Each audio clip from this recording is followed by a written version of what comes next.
Assalamualaikum warahmatullahi wabarakatuh. Segala puji bagi Allah Tuhan semesta alam yang menciptakan langit dan bumi dalam keseimbangan, yang menurunkan rahmat dan petunjuk melalui kalimat yang hak, tiada Tuhan selain Dia, yang cahayanya menerangi hati yang gelap. Salawat salam senantiasa tercurah kepada junjungan kita, Nabi Muhammad, manusia pilihan, penutup seluruh kenabian dan penuntun jalan bagi yang mencari kebenaran. Dialah yang akhlaknya menjadi kemuliaan, perkataannya menjadi petunjuk, dan hidupnya menjadi pelajaran yang tak lekang oleh waktu. Beliau adalah rahmat yang meneduhkan bumi, penyempurna akhlak dan teladan bagi seluruh umat manusia hingga akhir zaman. Sebagaimana firman Allah Subhanahu wa Ta'ala dalam surah Al-Ahzab ayat 45 hingga 47, Ya ayyuhan nabiy inna arsalnaka syahidan wa mubashiran wa nadhiran wa da'iyan ila Allah bi'idhnihi wa sirajan munira wa bashiril mu'minina bi anna lahum minallahi fadlan kabira. Wahai Nabi, sesungguhnya kami mengutusmu sebagai saksi, pembawa kabar gembira dan pemberi peringatan, serta sebagai penyeru kepada Allah dengan izinnya dan sebagai cahaya yang menerangi. Sampaikan kabar gembira kepada orang-orang yang beriman bahwa bagi mereka tersedia karunia besar dari Allah. Sahabat fillah rahimakumullah, sejarah mengenalnya sebagai Muhammad bin Abdullah. Namun seluruh alam menyebutnya dengan gelar yang lebih tinggi, Rasulullah. Dari seorang yatim lahirlah pemimpin yang memancarkan kewibawaan tiada tara. Di hadapannya bahkan hewan mengenal kelembutan, batu memberi salam, pepohonan menunduk, dan langit bersaksi atas suaranya yang memuliakan Tuhan. Setiap langkah dan ucapannya menghidupkan jiwa, menjadi cermin hidup dari kalimat Allah. Berbahagialah mereka yang mengenalnya, lebih beruntung lagi yang mencintainya, dan sungguh mulialah mereka yang meneladani jejaknya. Tidak ada kemuliaan yang lebih tinggi daripada meniru akhlak Rasulullah, manusia paling sempurna yang dalam dirinya terdapat suri tauladan untuk seluruh manusia. Sahabat fillah rahimakumullah, Rasulullah bukan sekadar manusia biasa. Beliau adalah pembawa cahaya petunjuk bagi seluruh alam, cahaya yang menembus kegelapan hati dan menghidupkan ruh yang padam. Allah Subhanahu wa Ta'ala berfirman dalam surah An-Nur ayat 35, Allahu nurus samawati wal ardi mathalu nurihi kamishkatin fiha misbah. Al-misbahu fi zujajah, az-zujajatu ka'annaha kawkabun durri يوقد من شجرة مباركة زيتونة لا شرقية ولا غربية يكاد زيتها يضيء ولو لم تمسسه نار نور على نور يهدي الله لنوره من يشاء ويضرب الله الأمثال للناس والله بكل شيء عليم. Cahaya Allah adalah cahaya langit dan bumi. Perumpamaan cahaya itu bagaikan lubang yang di dalamnya ada pelita. Pelita itu berada dalam kaca, dan kaca itu bagaikan bintang berkilau. Ayat ini menunjukkan bahwa petunjuk dan rahmat yang dibawa Rasulullah adalah cerminan dari cahaya ilahi. Beliau hadir bukan hanya untuk membimbing manusia secara lahiriah, tetapi juga untuk menyalakan cahaya iman dalam hati yang gelap. Para ulama menyebut beliau sebagai Nur Muhammad, cahaya pertama yang diciptakan Allah. Dari cahaya itulah muncul segala kebaikan, keindahan, dan rahmat bagi semesta. Rasulullah bersabda, Kuntu nabiyyan wa adamu bainar ruhi wal jasad. Aku telah menjadi nabi ketika Adam masih berada antara ruh dan jasadnya. Hadits ini menunjukkan bahwa kenabian beliau telah ditetapkan sejak awal penciptaan, sebelum manusia ada di bumi. Cahaya kenabian beliau telah menerangi semesta menjadi sebab berkah dan rahmat. Bagi seluruh makhluk, kehadiran Rasulullah membimbing umat dari kegelapan menuju cahaya, dari kebodohan menuju ilmu, dan dari kezaliman menuju keadilan. Beliau adalah teladan yang sempurna. Dalam akhlak dan keteladanan, setiap ucapannya mengandung hikmah, setiap tindakannya memberi inspirasi, dan setiap senyumnya menenangkan hati yang resah. Maka mencintai Rasulullah berarti mencintai cahaya ilahi yang menuntun manusia. Setiap kali menyebut nama beliau dengan penuh hormat, kita sedang menyambungkan diri pada rahmat Allah yang universal. Sahabat fillah yang dirahmati Allah, dari cahaya Nur Muhammad yang menuntun hati dan jiwa, marilah kita menapaki jejak hidup beliau secara nyata. Dari sinar petunjuk ilahi, kita kini bersiap menyaksikan fase awal kepemimpinan dan dakwah Rasulullah, saat akhlak mulia dan petunjuknya diwujudkan dalam tindakan sehari-hari, menorehkan teladan abadi bagi seluruh umat manusia. Sahabat fillah yang dirahmati Allah, di kota Makkah yang menjadi pusat peradaban dan spiritualitas Jazirah Arab pada tahun yang dikenal sebagai Tahun Gajah, sekitar 570 Masehi, lahirlah seorang bayi yang kelak mengubah sejarah dunia. Dialah Muhammad bin Abdullah, lahir dari rahim Aminah binti Wahab, keturunan bangsawan Quraisy. Namun takdir telah menggariskan bahwa ia harus menghadapi ujian sejak awal kehidupannya. Ayahnya Abdullah telah wafat sebelum ia lahir, meninggalkan kesedihan mendalam bagi sang ibu. Tradisi masyarakat Arab saat itu menitipkan bayi mereka kepada ibu susu di perkampungan Badui agar tumbuh sehat dan kuat di lingkungan yang alami. Nabi Muhammad kecil pun diserahkan kepada Halimah As-Sa'diyah dari Bani Sa'ad yang dengan penuh kasih sayang merawatnya selama beberapa tahun. Kebahagiaan itu tak berlangsung lama. Ketika Muhammad berusia 6 tahun, ibunya, Aminah, wafat saat dalam perjalanan pulang dari berziarah ke makam suaminya di Madinah. Muhammad yatim piatu. Beliau kemudian diasuh oleh kakeknya Abdul Muthalib, seorang tokoh terhormat di Makkah. 2 tahun kemudian, Abdul Muthalib pun wafat, meninggalkan Nabi Muhammad dalam asuhan pamannya, Abu Thalib, yang sangat menyayanginya dan melindunginya dari berbagai kesulitan.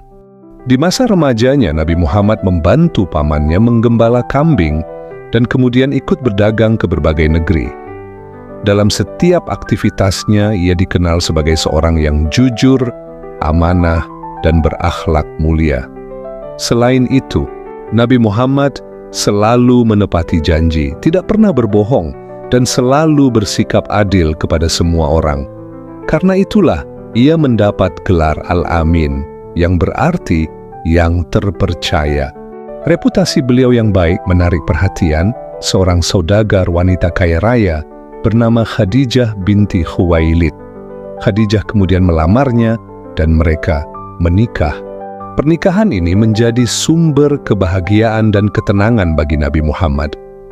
Khadijah adalah istri yang setia, cerdas, dan selalu mendukung suaminya dalam segala hal.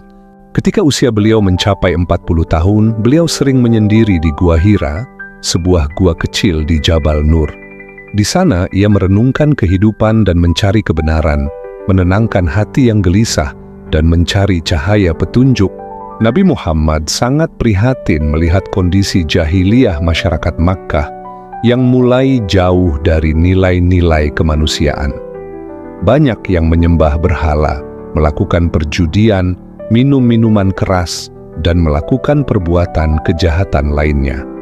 Hati beliau gelisah berharap datangnya petunjuk akan menuntun manusia dari kegelapan menuju hidayah. Dan pada suatu malam di bulan Ramadan, saat beliau berada di Gua Hira, malaikat Jibril datang membawa wahyu pertama dari Allah Subhanahu wa Ta'ala. Jibril memerintahkan beliau untuk membaca, Iqra' bismi rabbikal ladzi khalaq, khalaqal insana min 'alaq, Iqra' wa rabbukal akram, alladzi 'allama bil qalam, 'allamal insana ma lam ya'lam. Bacalah dengan menyebut nama Tuhanmu yang menciptakan. Dia menciptakan manusia dari segumpal darah. Bacalah, dan Tuhanmu adalah yang Maha Pemurah, yang mengajarkan dengan pena, mengajarkan manusia apa yang belum diketahuinya. Beliau ketakutan dan gemetar karena beliau tidak pernah membaca sebelumnya. Kemudian Jibril mendekap beliau erat-erat dan mengulangi perintah itu sebanyak 3 kali, hingga hati beliau mantap dan mampu mengikuti bacaan Jibril. Peristiwa ini menandai awal kenabian beliau dan permulaan misi mulia. Beliau pun kembali ke rumah dan menceritakan kejadian itu kepada istrinya Khadijah radhiyallahu anha, istrinya yang menenangkannya dan membawanya menemui Waraqah bin Naufal, seorang tokoh Nasrani yang ahli kitab.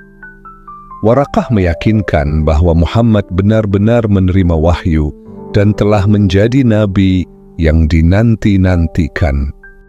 Sejak saat itu, beliau mulai menyampaikan kebenaran secara tersembunyi kepada orang-orang terdekatnya, termasuk Khadijah, Ali bin Abi Thalib, Zaid bin Haritsah, dan Abu Bakar Ash-Shiddiq, yang menjadi as-sabiqunal awwalun, orang-orang pertama yang beriman.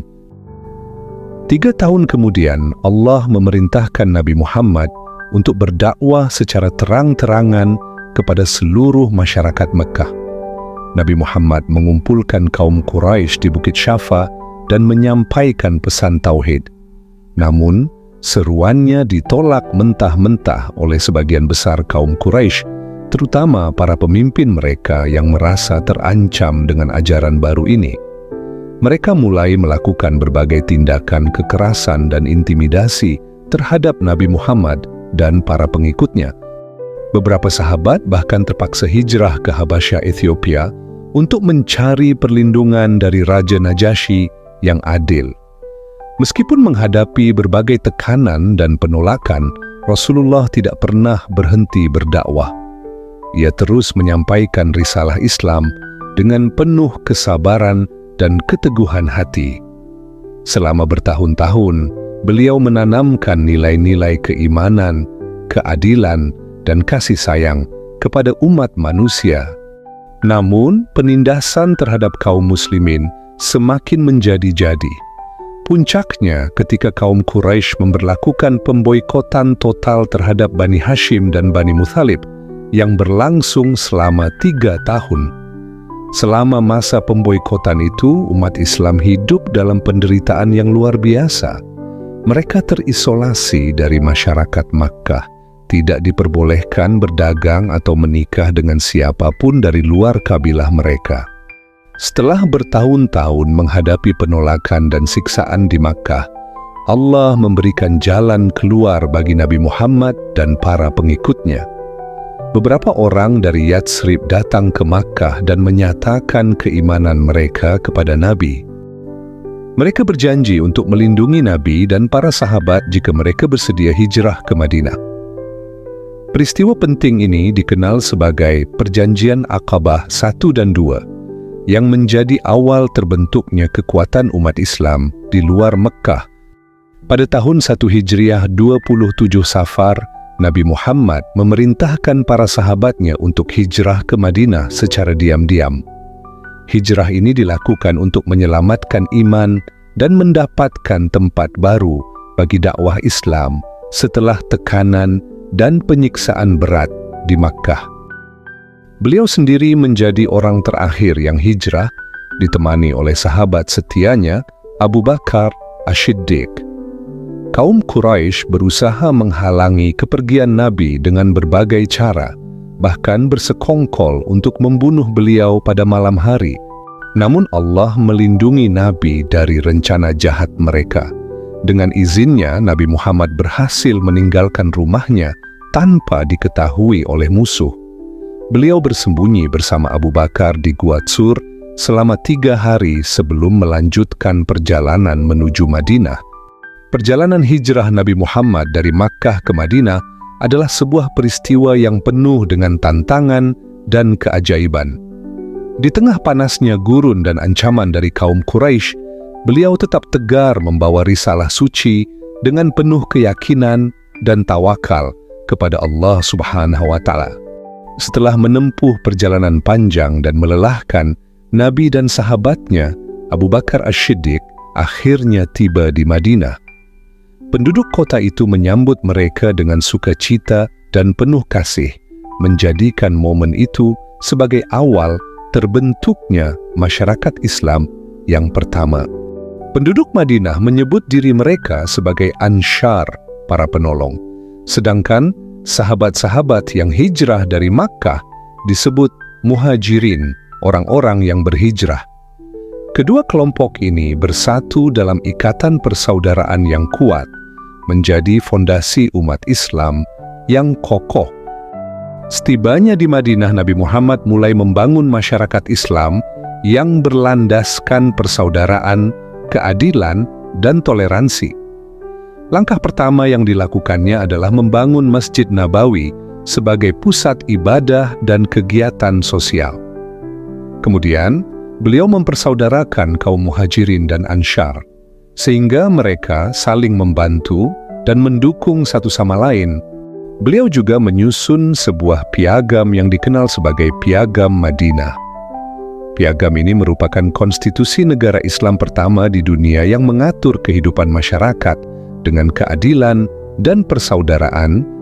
Isi Piagam Madinah mencakup kesepakatan antara kaum Muslim, Yahudi, dan Kristen di Madinah untuk hidup damai di bawah satu aturan bersama.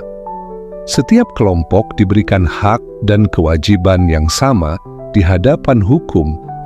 Piagam ini juga menjamin kebebasan beragama serta hak-hak sipil setiap individu.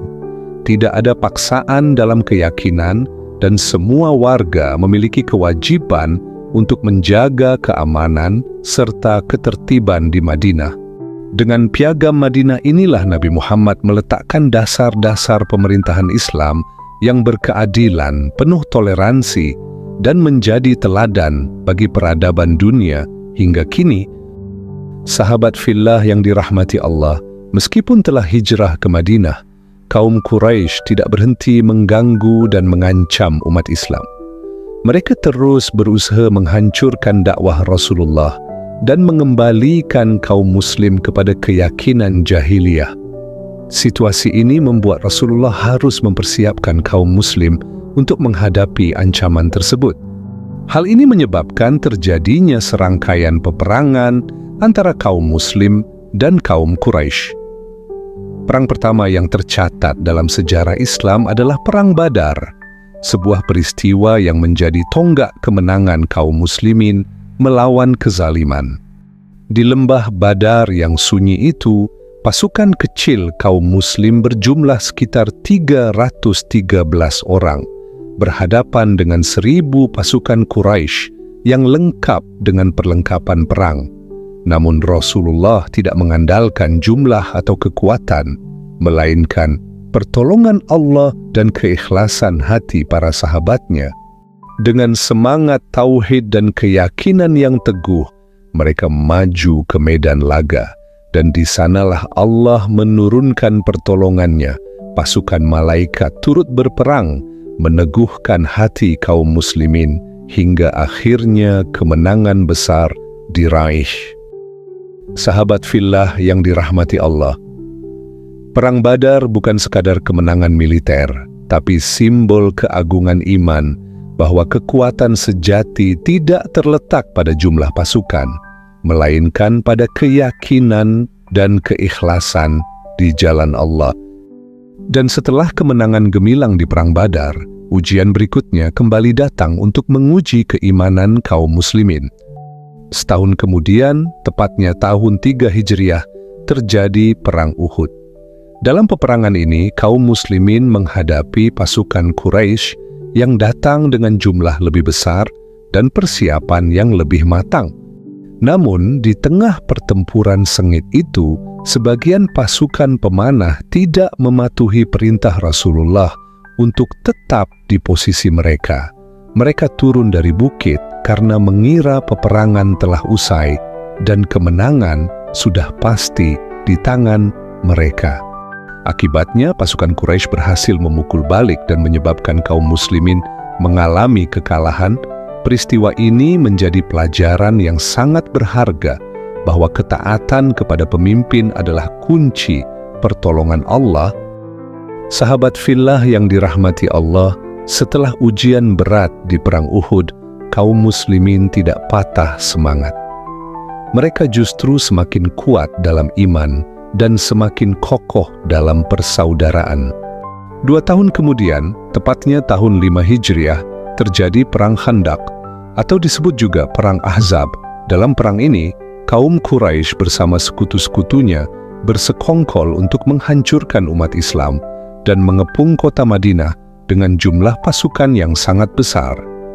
Namun dengan izin Allah dan strategi yang penuh hikmah, Nabi Muhammad bersama para sahabat menggali parit besar di sekeliling kota Madinah.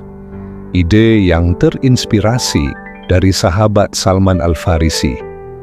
Parit itu menjadi penghalang kokoh yang membuat pasukan musuh tidak mampu menembus pertahanan kaum muslimin. Pengepungan berlangsung selama beberapa minggu, hingga akhirnya pasukan musuh kelelahan, kehilangan semangat, dan kembali ke Mekah dalam kekalahan. Kemenangan ini menandai semakin kuatnya kedudukan Islam di Madinah. Sahabat fillah rahimakumullah, setelah kemenangan dalam Perang Khandaq, keadaan kaum muslimin di Madinah semakin stabil. Namun perjuangan belum berakhir. Selain peperangan besar tersebut, juga terjadi beberapa pertempuran kecil lainnya antara kaum muslim dan kaum Quraisy. Setelah bertahun-tahun berperang tanpa hasil yang pasti, akhirnya kedua belah pihak sepakat untuk melakukan perjanjian damai yang dikenal dengan nama Perjanjian Hudaybiyah pada tahun 628 Masehi. Perjanjian ini menjadi titik balik penting dalam sejarah dakwah Islam. Melalui kesepakatan damai ini, umat Islam memperoleh kesempatan untuk menyebarkan risalah Islam secara lebih luas dan damai tanpa tekanan peperangan. Sahabat fillah yang dirahmati Allah, setelah bertahun-tahun menahan sabar dan menegakkan perjanjian, akhirnya datanglah saat kemenangan yang dijanjikan. Ketika kaum Quraisy melanggar perjanjian Hudaybiyah dengan menyerang sekutu kaum muslim. Hal ini menjadi alasan bagi Nabi Muhammad untuk memimpin pasukan muslim menuju Mekkah pada tahun 8 Hijriah. Peristiwa besar ini dikenal sebagai Fathu Mekkah atau penaklukan Makkah. Nabi Muhammad memasuki kota suci itu tanpa perlawanan. Berarti dengan penuh kasih beliau memaafkan semua penduduk Makkah yang dahulu menyakitinya dan para pengikutnya. Beliau juga memerintahkan penghancuran semua berhala di sekitar Ka'bah, mengembalikannya sebagai pusat ibadah hanya kepada Allah Subhanahu wa Ta'ala. Sahabat fillah yang dirahmati Allah, setelah Fathu Makkah, Islam semakin berkembang pesat di seluruh jazirah Arab. Banyak suku-suku Arab yang datang berbondong-bondong untuk menyatakan keimanan mereka kepada Islam. Pada tahun 10 Hijriah, Nabi Muhammad melaksanakan ibadah haji yang terakhir, yang dikenal sebagai Haji Wada atau Haji Perpisahan.